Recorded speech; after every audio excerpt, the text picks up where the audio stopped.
Hi everyone, and welcome to Virtual Church for Remembrance Sunday.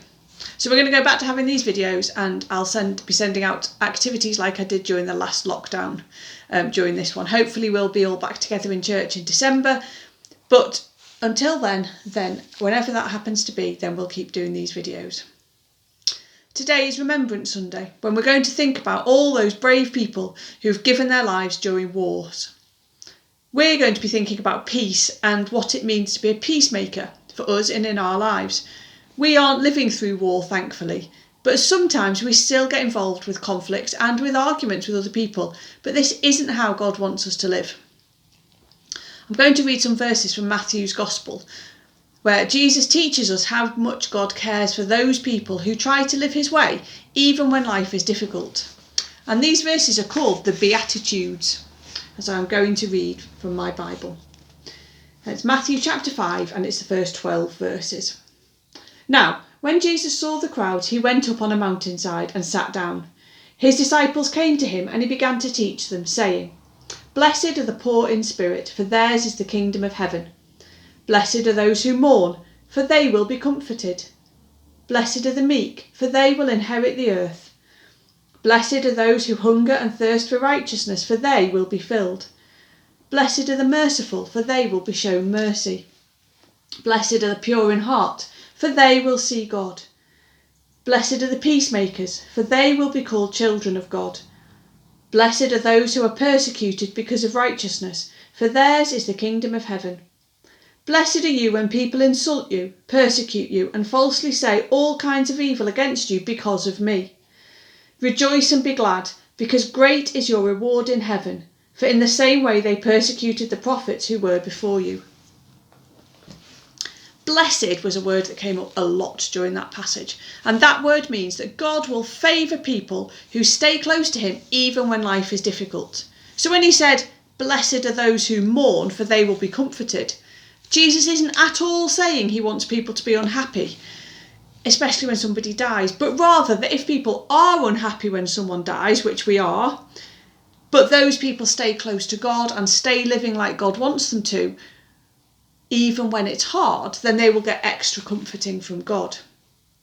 It's quite a tricky passage, I admit, but we're going to think about one verse from that, which was verse 9, which said, "Blessed are the peacemakers, for they will be called children of God."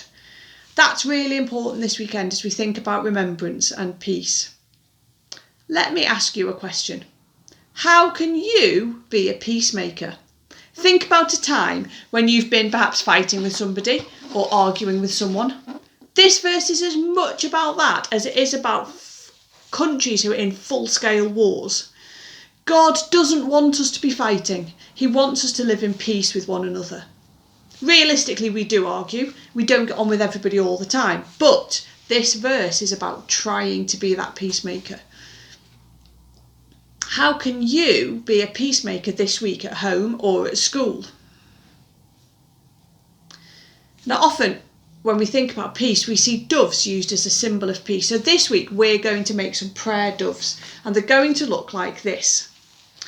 Now, they're actually very simple to make, and what you need to do this, you need a piece of white paper, possibly two, some scissors, some glue and a pencil, and possibly a little bit of adult help.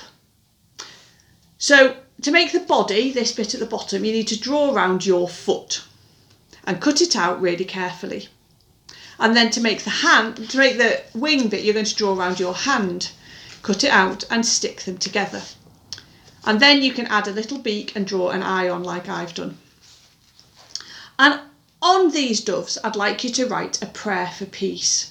Now that can be peace within your own life or peace within the wider world. It's entirely up to you.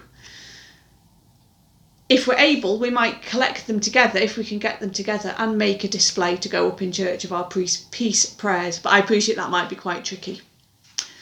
I've also sent you on your sheet a challenge to match the two halves of each of the statements we read from Jesus. So we read, "Blessed are the peacemakers, for they will be called children of God." So see if you can cut them out and match them back up together again. You can always read the passage again to help you. And on the sheet, I've told you where you can find it in the Bible, and also given you a link to the passage on the internet, so that if you don't have a Bible handy, then you can look it up on there.